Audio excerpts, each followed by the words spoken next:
네, 늘 이 시간에는 시장을 점검하고 분석하면서 시청자 여러분들과 함께 공부를 하고 있습니다. 여의도에서 왔습니다. 오늘도 네 분의 시선으로 시장을 좀 보도록 하겠습니다. 출연진들 소개해 드릴게요.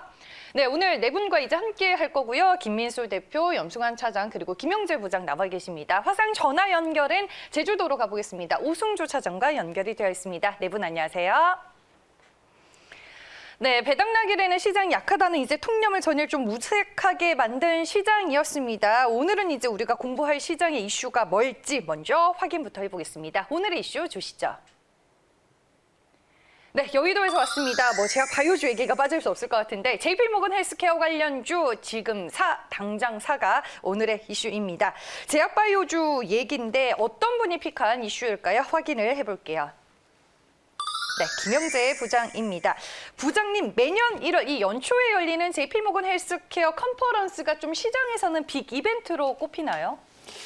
네, 그렇습니다. 제가 볼 때는 이제 작년까지는 좀 약간 많이 막혔는데 과거 이제 한 몇 년 동안 상당히 좀 주목을 받았던 컨퍼런스 행사라고 할 수가 있는데 JP모건 헬스케어 컨퍼런스 같은 경우는 사실 연중에 매년 많은 컨퍼런스가 개최되는데 그 중에서도 규모가 좀 크고 또 역사가 있는 행사로 알려져 있습니다. 1983년 그 바이오 관련 IR 행사로 시작해서 JP모건이 이제 개최하는 그런 기업을 인수하면서 업계 그 최대 행사로 좀 성장을 했는데 올해는 1월 11일부터 14일까지 개최되는데 보통 미국 샌프란시스코에서 개최되었었는데 올해는 코로나19 때문에 온라인으로 개최된다는 특징이 있습니다.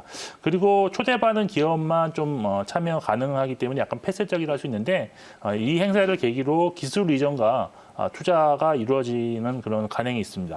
국내에서는 2015년에 그 한미약품이 이 행사에 그 참가한 이후에 8조 원 기술 수출을 이전하는 그런 계약을 체결함으로써 상당히 좀 이제 유명하게 됐다라고 볼 수 있는데 올해 이슈는 면역 항암제고요. 또 참가 기업은 물론 관련 제약 바이오 종목을 좀 가져갈 필요가 있다. 근데 저는 이렇게 생각하고 있습니다. 행사도 행사지만 사실 이 행사보다 1월에는 중소형주 특히 그 제약 바이오 종목을 좀 주목할 필요가 있다라고 보고 있는데 사실 제약 바이오는 실적보다는 어떤 기업 가치, 신약 개발 이런 거에 따라서 상당히 좀 성장성이 부각되는 그런 대표적인 업종이다라고 보고 있는데 사실 1월에는 실적에 대한 관심이 상당히 좀 적어지는 시기다. 그리고 4분기 실적이 보통 3월 말 사업 보고서와 함께 나오는 경향이 있어서 상당히 그 실적에 대한 그런 오픈되는 시기가 매우 늦습니다. 그래서 4분기 실적에 대한 또 중요도도 그만큼 떨어지는 관계로 1월에는 기업의 성장성이 좀 핵심 투자 포인트가 된다라는 점 좀 참고하실 필요가 있고 그리고 또 내년 3월까지 3월 중순까지죠.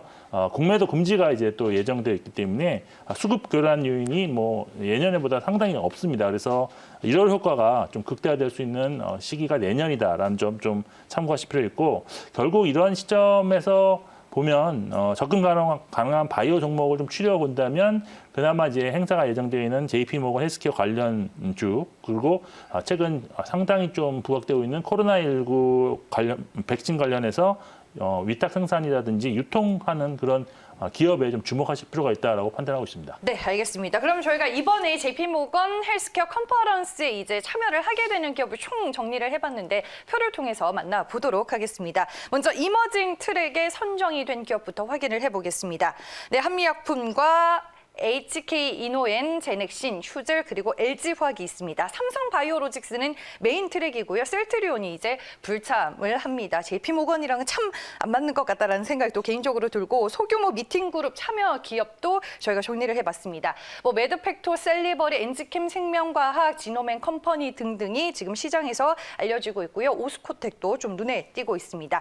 그러면은 이 연초에 JP모건 헬스케어 컨퍼런스가 제약 바이오주들에게는 좀 이벤트가 맞기는 한데 저희가 앞서서 이제 참여하는 기업들을 쭉 살펴봤는데 오늘 함께하고 계신 네 분 중에서 좀 눈에 띄는 종목이 있다 하신 분은 좀 손을 살짝쿵 들어주시면 좋을 것 같아요.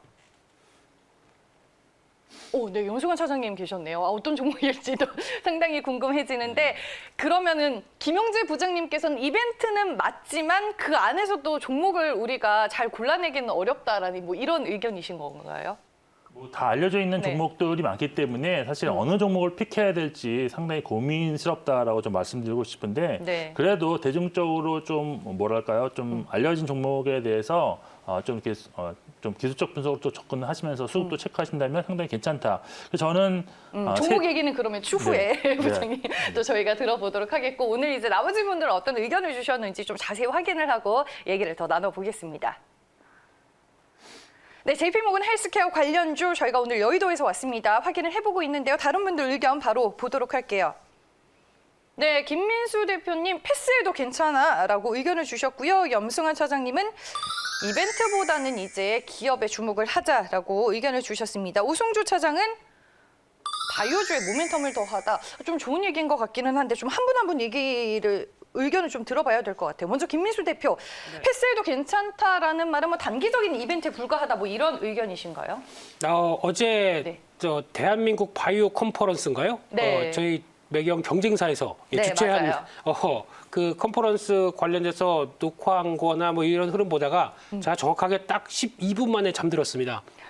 참 무슨 내용 하는지 너무 어려워서요. 어렵고요. 예. 네.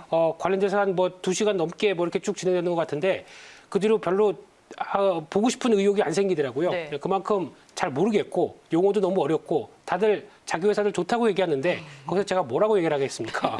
그래서 좋은 분위기라고 생각되고 있는데 최근에 또 나오는 게 또 백신이나 치료제 관련돼서 분위기 괜찮고요.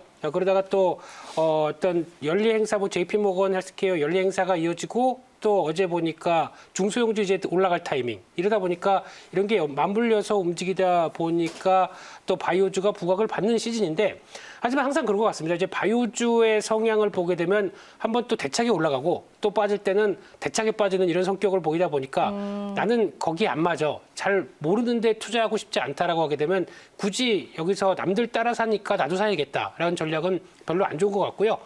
차라리 나는 좋은 종목들 또 주도 섹터들 많이 갖고 있으니까 이런 때 그냥 바이오주 무리해선 투자 안 하겠다라고 생각하게 되면 저는 패스해도 괜찮다고 생각됩니다. 네. 그렇기 때문에 가장 중요한 게 바이오주를 볼 때 뭐 파이프라인이나 기업 내용 중심으로만 대응한다는 한계가 있기 때문에 그에 따른 내가 자신감이 뛰어나지 않다라고 하게 되면 그냥 패스하시고 다른 내가 잘하는 종목 쪽으로 더 집중하시는 게 좋다 이렇게 말씀드리겠습니다. 그럼 오늘 종목 얘기는 없는 거예요?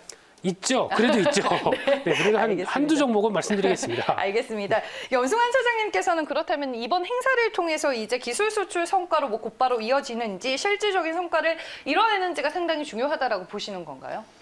일단 이제 그동안 JP모건 헬스케어 컨퍼런스에서 뭐 이게 검증이 돼서 대규모 이제 기술 수출에 성공한 기업들도 있지만 사실은 그 후로 이게 헬스케어 컨퍼런스가 끝나고 오히려 좀 주가들이 많이 빠졌던 경험들을 좀 많이 경험을 해보셨을 거예요. 그래서 단기적인 기대감은 가지시되 너무 거기에 좀 취하지는 마시라고 좀 말씀을 좀 드리고 싶고 어쨌든 신약 기술 수출 계약이 좀 확인이 필요합니다. 이게 진짜로 되는지 거기까지는 한번 좀 검증을 해보시고요. 작년에도 그 KRX 헬스케어 지수를 보면 작년 12월 달에 이게 뭐 기사 내었던 내용 좀 잠시 말씀드리면 12월 1일 날 2,703포인트에 시작을 해가지고 헬스케어 컨퍼런스 마지막 날까지가 올해 1월 16일이었는데 2,890일까지는 6% 정도 급등이 나왔어요. 그래서 이게 통계적으로 보면 바이오주들의 연말 연초에 워낙 또 강한 데다가 이 이벤트가 맞물리면서 강세를 보이는 거는 뭐 연례적인 행사입니다. 그래서 이걸 충분히 활용할 필요는 분명히 있어요. 그래서 이 안에서 좋은 기업들 다 선정하시면 단기적인 트레이딩도 충분히 가능하다 이렇게 좀 말씀을 드리고 싶고 다만 이게 끝난 후부터는 또 주가가 급격하게 밀리는 경향들이 많이 나옵니다. 왜냐하면 뭔가 어떤 뭐 기술 수출이나 이벤트가 확실하게 좀 발생을 할 줄 알았는데 생각보다 밋밋하게 끝나는 경우들이 있거든요. 그러면 네. 오히려 주가가 좀 빠져버리니까 그런 부분은 좀 주의를 하시면 좀 좋을 것 같고 일단 특히나 올해는 또 이게 비대면으로 진행을 하다 보니까 미팅 계약을 하기가 좀 쉽지 않습니다. 그래서 그 예년보다는 좀 기대감을 조금 낮추면서 좀 보실 필요는 있을 것 같고 다만 이제 여기 나왔던 기업들이 좀 상당히 다양한데 그 바이오 투자하실 때도 저는 꼭 말씀드리고 싶은 게 뭐냐면 결국엔 많은 분들이 그냥 카더라 통신 이거보다도 여러분이 직접 공부를 해보세요. 마치 우리 그 해외 주식 투자할 때 그냥 뭐 잘 아는 기업 투자하는 게 맞지만 모르는 기업 그냥 누구한테 얘기 듣고 투자하시는 분들 상당히 많으신 것 같은데 바이오도 마찬가지입니다. 본인이 철저하게 공부를 하셔야 돼요. 어려우면 어려울수록 더 파고드셔서 공부를 하시고 투자를 하셔야지 모르는 상태에서 투자를 했을 경우 주가 급락했을 때 이게 대처할 방법 자체가 없거든요. 그래서 바이오는 확실히 검증되고 좀 공부를 통해서 잘 아는 기업 위주로만 투자 투자를 하실 것을 좀 권유드리고 싶습니다. 뭐 얘기를 들어보니까 일단 뭐 세 분 다 모두 보통 열리기 전에는 이제 기대감으로 좀 올랐다가 행사가 끝난 뒤에는 주가가 가라앉는 이런 패턴에 대해서 좀 많이 얘기를 해주시는 것 같고, 오승주 차장께서는 모멘텀으로 보는 것 같은데 아까 또 손은 안 드셨어요. 어떤 의견이신 거죠, 구체적으로? 네, 그 1월 효과라는 전통적인 증시 용어가 있듯이 1월은 시기상 산업의 성장 기대감이 증시에 가장 강하게 반영되는 시기입니다. 하반기에는 대형 반도체 업종 중심의 코스피 대형주 랠리가 펼쳐졌다면 앞으로는 중소형주 랠리가 펼쳐질 거라는 전망입니다.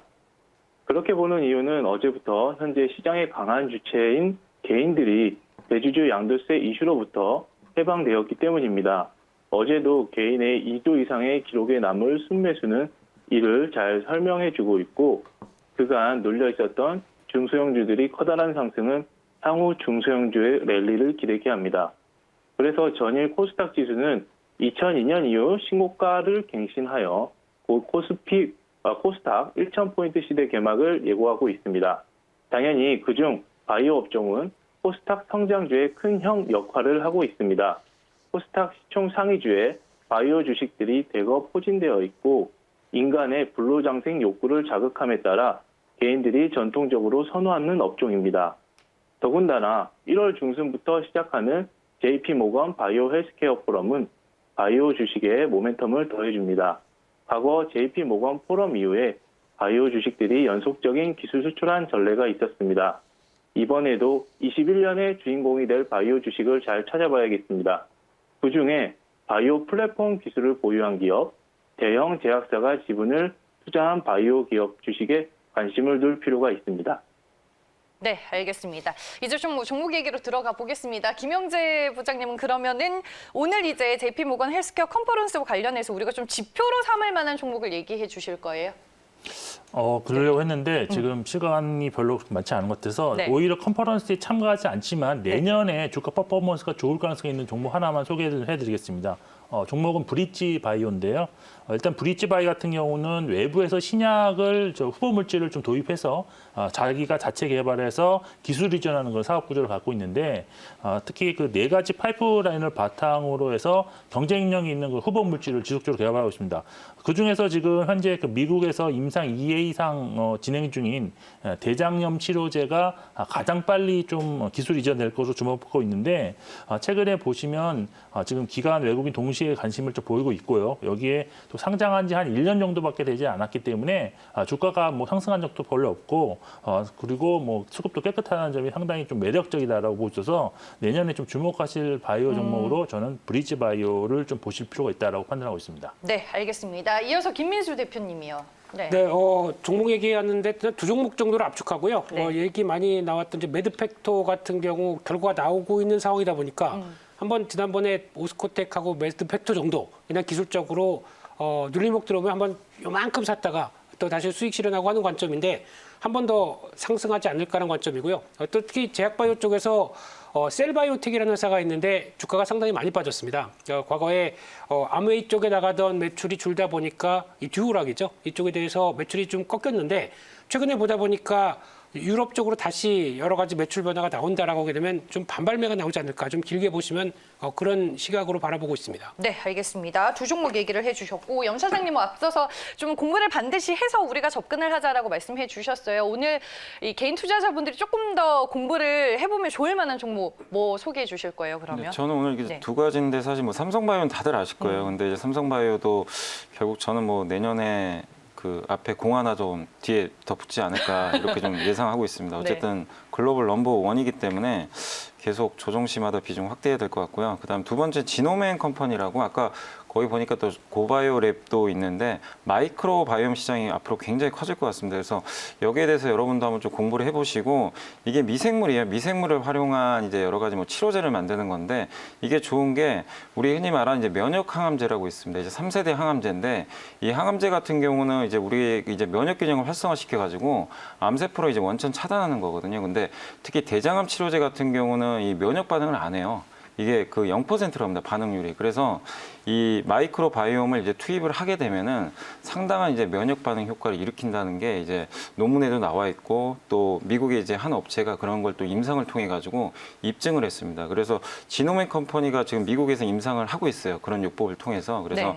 거기 병역 요법으로 상당한 좀 효과가 입증됐기 때문에 이 마이크로바이오 시장 자체가 앞으로 좀 이 항암제 시장과 좀 맞물려 가지고 굉장히 커질 것 같습니다. 그리고 이번에 공모주 청약도 좀 상당히 흥행에 성공을 했기 때문에 앞으로 한번 좀 관심을 갖고 보시면 좋을 것 같아요. 그래서 마이크로바이옴 기업들이 되게 많이 있습니다. 한 네다섯 개 종목 정도가 있는데 내년에 한번 좀 다크호스가 될 수 있으니까 한번 좀 기대감 갖고 공부를 좀 해보시고 네. 투자하시면 좋을 것 같습니다. 알겠습니다. 마이크로바이옴 시장이 또 개화되는 국면이기 때문에 우리가 관심 있게 볼 만한 제약바이오 내의 섹터다라고 얘기를 해주셨고 오승주 차장님 종목 좀 빠르게 들어볼게요. 예, 저는 한 종목 갖고 왔는데요. 바로 G3BNT입니다. 전일 최대 주주 변경 공시가 있었습니다. 특정 사모펀드에서 자사주와 대주주 지분 인수, 전환사채 납입을 통해 한 8.5% 지분을 취득했습니다. 이는 좀 그동안의 낮은 지분율하고 그리고 바이오 기업의 아킬레스건인 임상자급 부족의 목마름을 해소하는 이슈입니다. 다음으로 약 한 달 뒤에 안구 건조증 치료제 3-33 탑라인 결과 발표를 앞두고 있습니다. 이미 3- 이상에서 유의미한 결과를 도출한 적이 있어서 향후 기대감을 가질 수 있는 모멘텀이라고 생각합니다. 마지막으로 G3BNT는 4세대 항암제인 대사 항암제를 파이프라인으로 보유하고 있습니다. 내암의 일종인 교모세포종 치료제를 11월경에 FDA 임상 이상을 투약을 시작했습니다. 이에 G3BNT를 추천드리는 바입니다. 네, 알겠습니다. 뭐 이미 참가가 확정이 된 일부 종목들 같은 경우에는 움직이고 있는데 이걸 뭐 단기적인 이벤트로 볼 건지 염 차장님 의견처럼 좀 공부를 해서 우리가 좀 긴 시각으로 볼 건지 여러분들 네 분의 의견 참고하셔서 현명한 선택하시길 바라겠습니다. 오늘 네 분 말씀 여기까지 들을 거고요. 내년에 그럼 또 뵙도록 할게요. 고맙습니다.